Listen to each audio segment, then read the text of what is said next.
on moving. Whatever the weather, you will find a new way to breathe.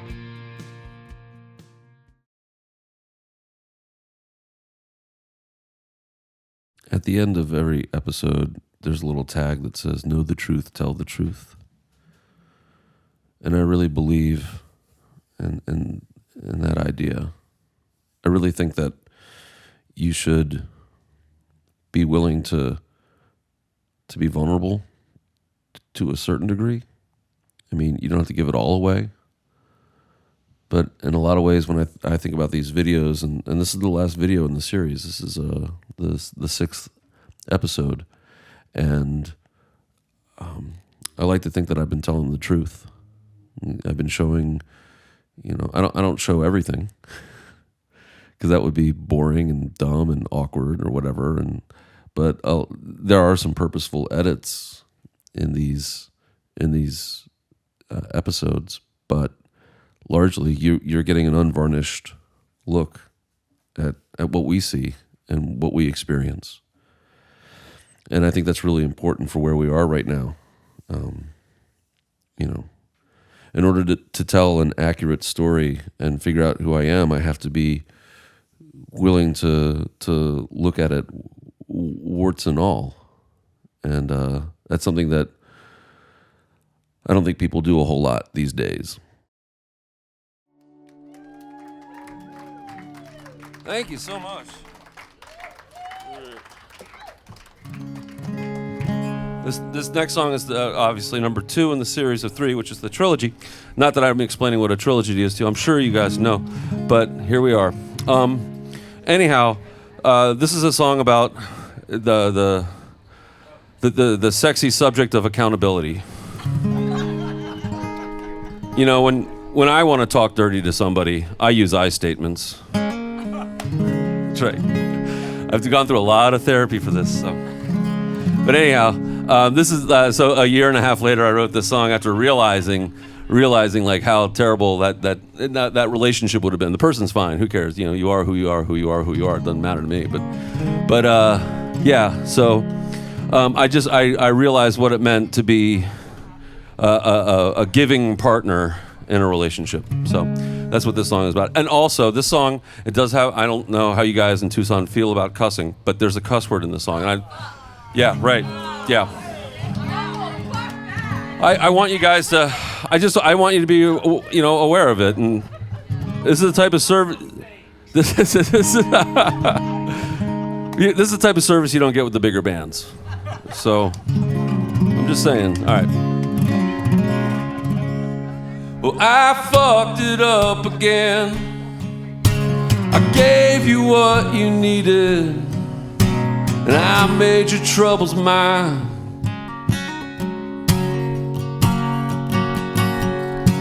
And I know now you're naked, wrapped up in someone's arms. You're nearly awake, nearly gone. And all I really want tonight is to slowly disappear. And I spoke my piece so many times, you never seem to hear. So please be gentle with me. I break so easily. Even brief silence leaves marks on me. And another turn I'll follow, making it up as I go. I'm feeling sorry for myself. You see, it's such a short trip, and we all know how it ends. It's me without you, me with shaking fists. You're never gentle with me. You never seem to care. Even as we drift by each other, year after year. And all I disappear. And I speak my peace so many times, you never seem to hear. Yeah, you never seem to hear. Oh, you never seem to hear.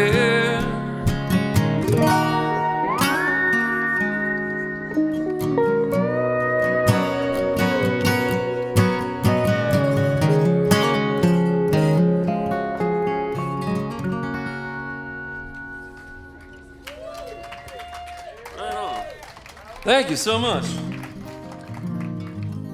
All right, and it's tough out there. You know, when you're not sure where you're going. Sometimes, I mean, we always know where we're going when we're on tour because I booked it, so I know what's happening next. But a lot of times when you're out touring, and I just find this to be strange. I can tell you where we're going. I can't tell you where we've been. People ask, like, where'd you play last night? And I'm like, I can't remember. And I'll ask Dave, and Dave will be like, I can't remember either. And then it takes us a minute, and then we refocus and we recenter, and we're like, oh, right. You know, we were in Tucson last night. You know, it's a strange phenomenon. But, and you see a lot of scary things out when you're on tour. If you pay attention to the signs, you know where not to go, for certain.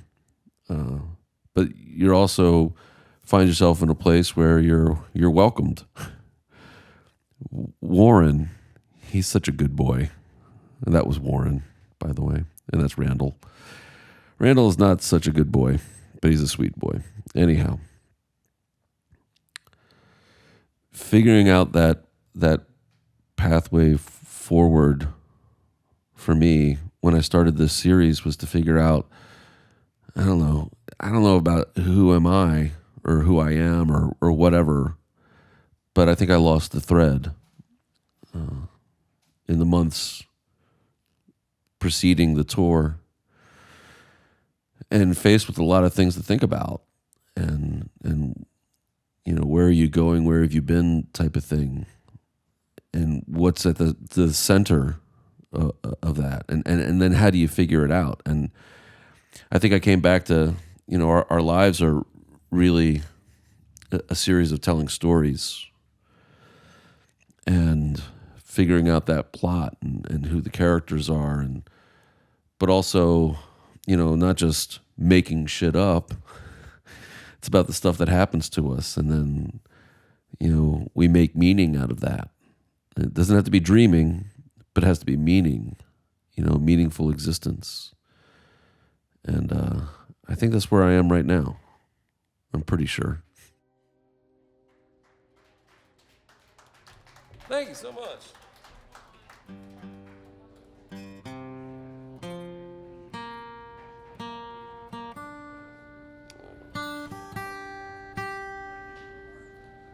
We're June Starr from Baltimore, Maryland. We're gonna do one more song and take just a really, really brief break.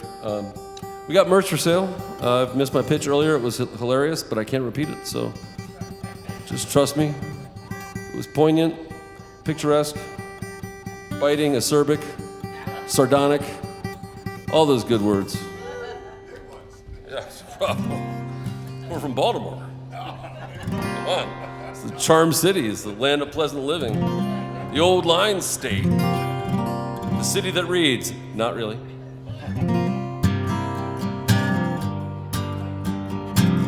We got a tip bucket up here too.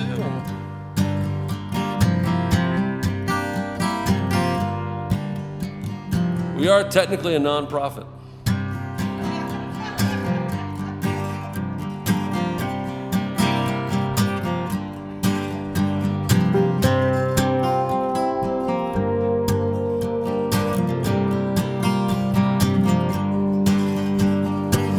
It wouldn't take too much. You could do it with ease. It's never too late to do the right thing. roll up your sleeves, close your eyes, breathe in deep and compromise. You're not the only one alive. You're not the only one alive. Who was it who hurt you and turned your blood to salt? Left you lonely in the dark with a rage that could only be taught. Everything that you see, there's no need to ask to touch. To apologize is to self-destruct. You're not the only one alive. You're not the only one alive.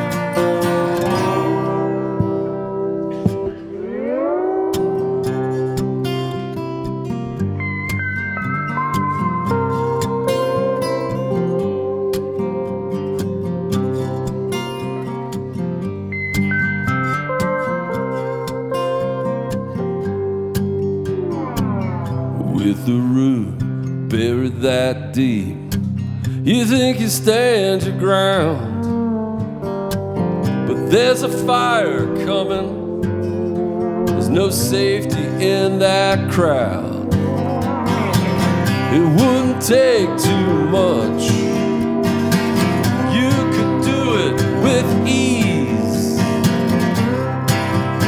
It's never too late to do the right thing. You're not the only one alive. You're not the only one alive.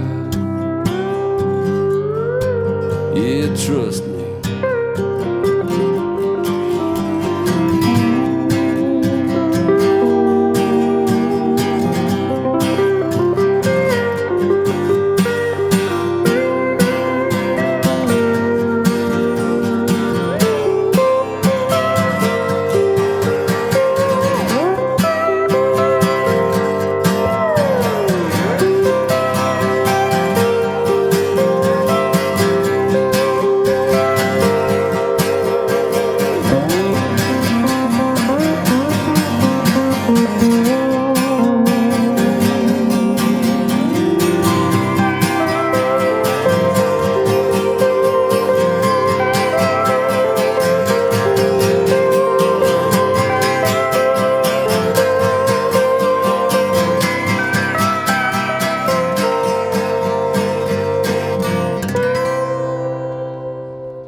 See you guys in a couple of minutes, I swear. We're playing till 7, so thanks. There's this poem by Walt Whitman that I used to teach in my classes back when I was teaching high school. And it was one of those things when you introduce the poetry, it's like, I know this is going to sound kind of crazy. I know this is going to sound weird and kind of dumb, but there's this poem about a spider. And Walt Whitman did some thinking about it, and it's just this simple little image, but it expands far wider than you think it could, and stands as a metaphor for living.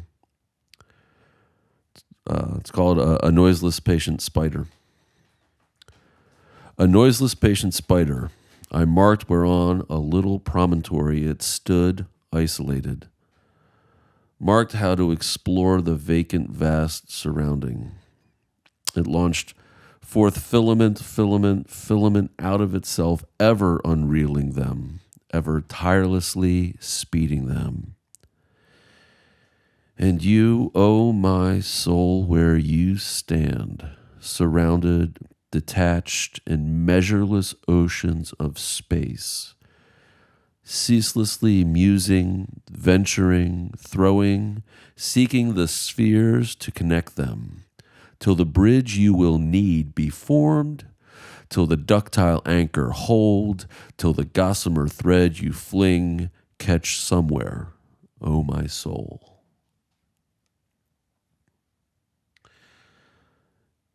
In so many ways, I relate to that noiseless patient spider. I don't know if I'm noiseless.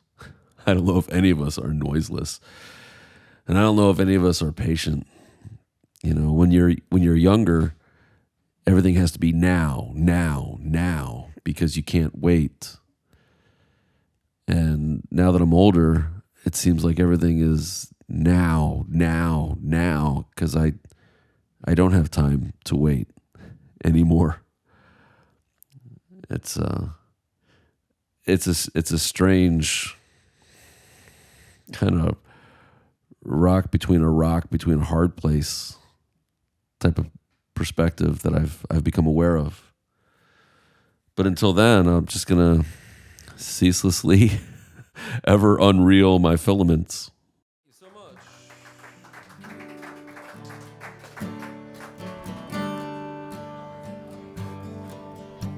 New moon, somewhere over our heads, looking for you. And I will find you yet. 'Cause after all, how can I forget a hand too hard and a simple kiss? A new moon, somewhere over our heads, I'm looking for you, and I will find you yet.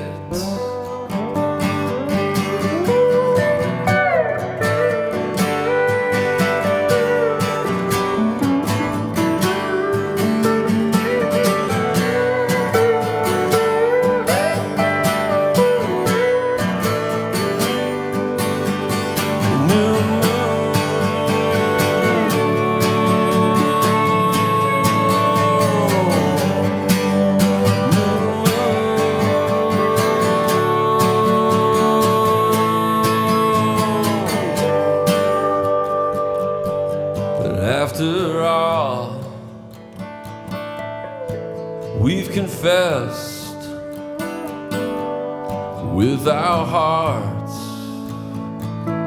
in full arrest. A new moon is somewhere over our heads. I'm looking for you, and I will find you yet.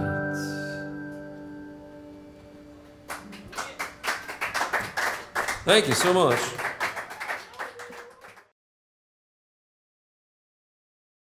So there's an Uncle Tupelo song that Jay Farrar wrote where he says, we quote each other only when we're wrong.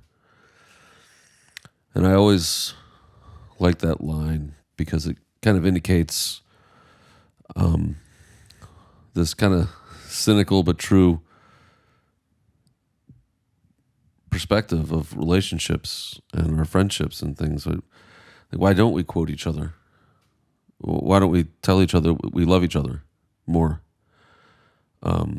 So I'm going to take a moment and just go through a list of names of people from this tour that were really important in the 6-week journey.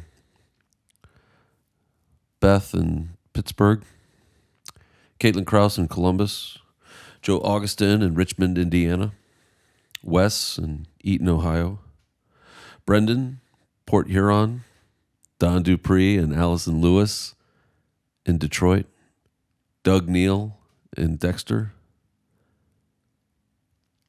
Krista in St. Louis, Molly, Emily, and Greg in Chicago, the Pattersons in Ames, Iowa, Dean and Gary in Omaha, Ralph Pitt, Carbondale, Colorado, Alex and Christian in Provo, Ellen and James in Boise, John Gilmore, Dave and Mandy in Seattle, Kat in British Columbia, Shelley in Portland, Tony Favazza in Portland.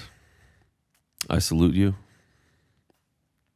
Nariman and Farish in Palo Alto, Joey, Patrick in San Francisco, CJ in Pacifica, Paul and Jeannie in Nevada City, Sean in Las Vegas, Andrea and Pete in Tucson, Shanoa and Paul, Shanoa and, Truth or Consequences, Raquel and Truth or Consequences, Paul in Tulsa, Vicky in Wichita, and the Eckerts in Cambridge City, Indiana.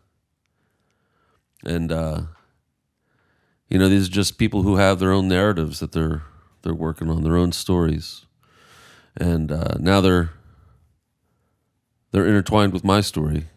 That gossamer thread, that filament that I've been unreeling ceasingly, right? Musing until it the ductile anchor holds on a sphere and connects the spheres together. Those worlds, those spheres, those worlds. And some of those threads are thin because we just met, and some are strengthened by repeat visits or history that we share. And I'm just so fortunate to meet these people and know these people, and to have that shared time together. It's really been something for me. Maybe for Dave, I don't know. I can't speak for him unless I'm ordering him a beer, and that's just kind of how it works, right? But yeah, now there's a network. Now there's a web, a web that can sustain us for the time being, and that's a great thing. It just keeps getting bigger and getting bigger.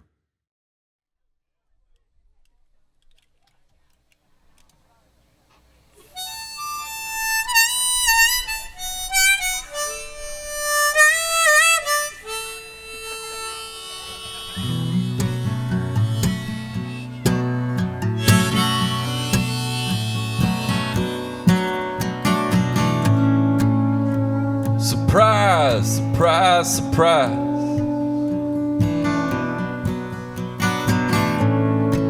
Dance turn, took your time.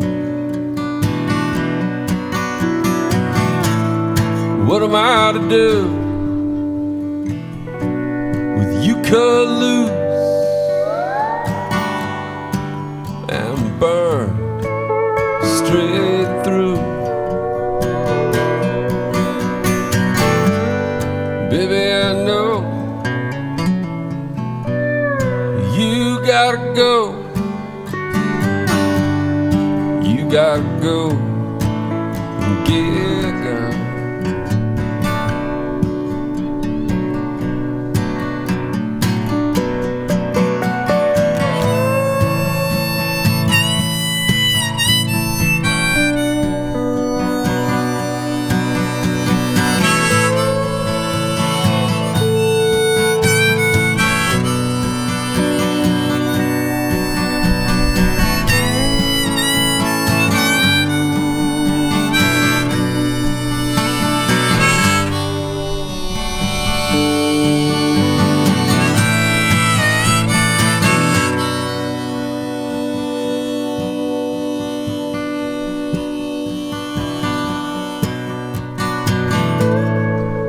gonna rock me back home? Who's gonna rock me back home? Who's gonna shake me, blood and bone? Who's gonna rock me back home?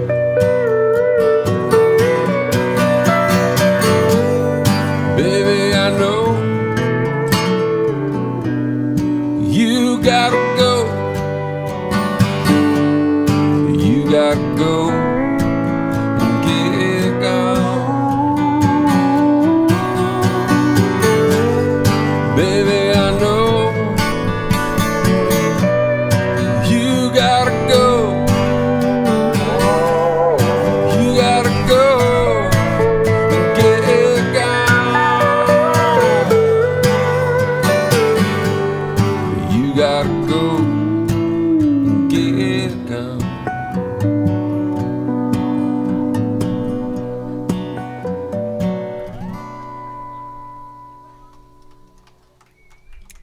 Thank you so much.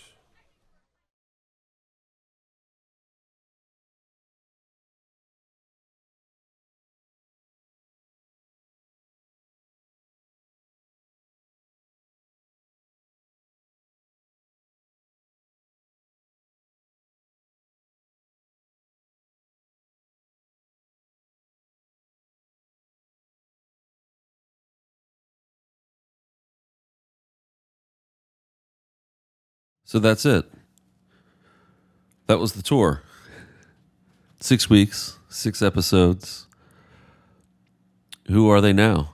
And I have no answers for David Hadley. He's the he.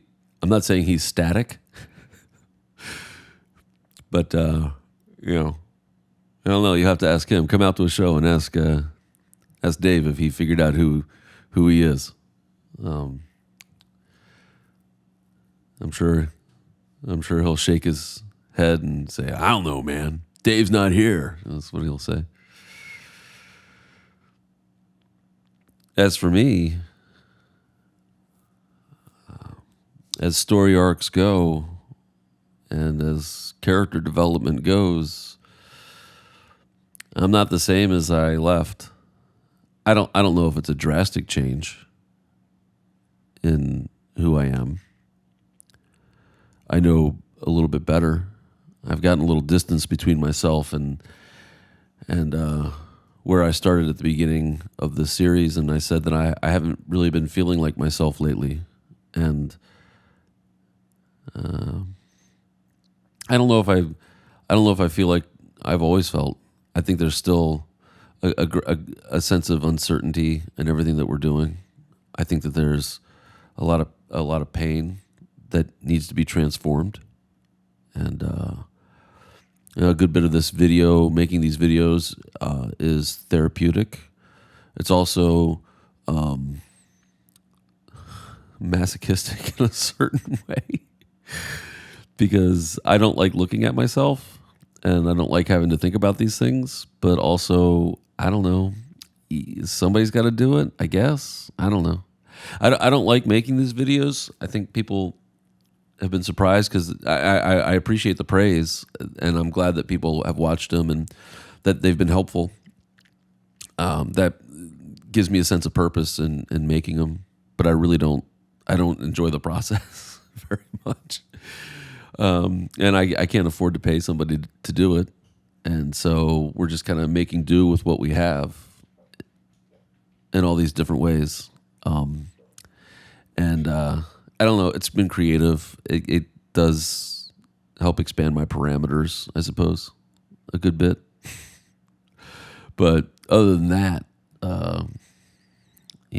where do we end up? And I guess it gives me another platform to talk about stuff I think is important. So as I start to wrap these things up, the things I want to leave you with is really I started saying this on a different voiceover part memo, and then I deleted it, but I wanted to come back to it. There is no other timeline. There is, I guess, physicists can tell us that there is some sort of alternate universe to where we are, but we're not escaping this one. And this is the only timeline we will know. There is no Marvel parallel universes or Universe 55 that we can go to. It doesn't exist. And for any of those people who think that somehow these super tech billionaires are going to get away, they're going to go to Mars, or they're going to go in their bunkers and they're going to survive whatever apocalyptic future is heading our way, it's not going to happen. This is the only timeline. This is the only place in the universe that we will exist. Everything else is just wishful thinking. And that reality of the situation is, here's our shot. Here's what we got. And here's home. And this is the only home that we are going to know. And I don't think that's depressing. I think it's worth fighting for. I think it's worth recognizing. I think it's worth making better. And helping other people to find their homes and to make their homes a place that they want to be, not something that they want to escape. And I don't know. I'm not a dreamer. I'm a realist about those things. But I guess that's who I am at this point. And that's what I wanted to do. I want to do with my music, is let people know that they're not alone. Even in my loneliness, I don't want people to feel like they're alone. And also, I just want people to feel like they belong, because everything we have now is a lesson in how they don't want us to feel like we belong. So we'll buy some sort of product that will make us feel like we belong. Is ridiculous. I don't know. I'm losing my thread here, but I want to start wrapping this up, and I'm going to leave with a poem from Raymond Carver, and one of my favorite short story writers, and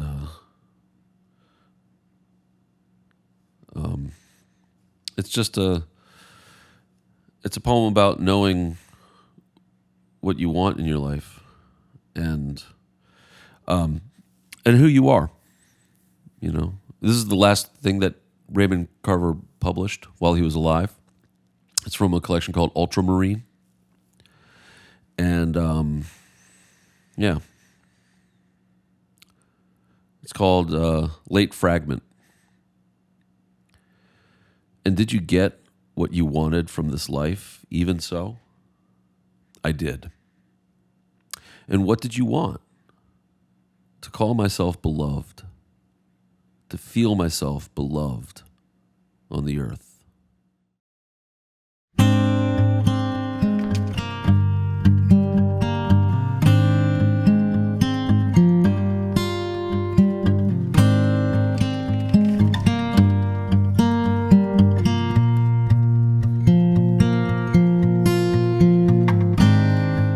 Keep on moving, whatever the weather. You'll find a new way to breathe. When life sets fire to all of your plans, remember, you can cry while you dance. with knees that shake, your hair and your eyes. It'll be your heart that helps you keep time.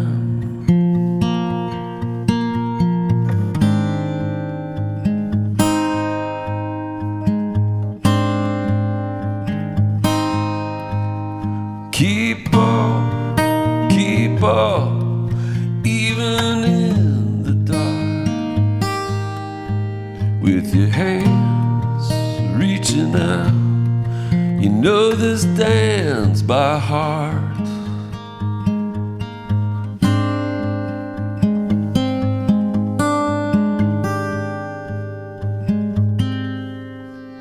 Keep up, soon there will be light, and your hands reaching up to the sky. And when life sets fire to all of your plans, remember you can cry while you dance. Cry while you dance. Cry while you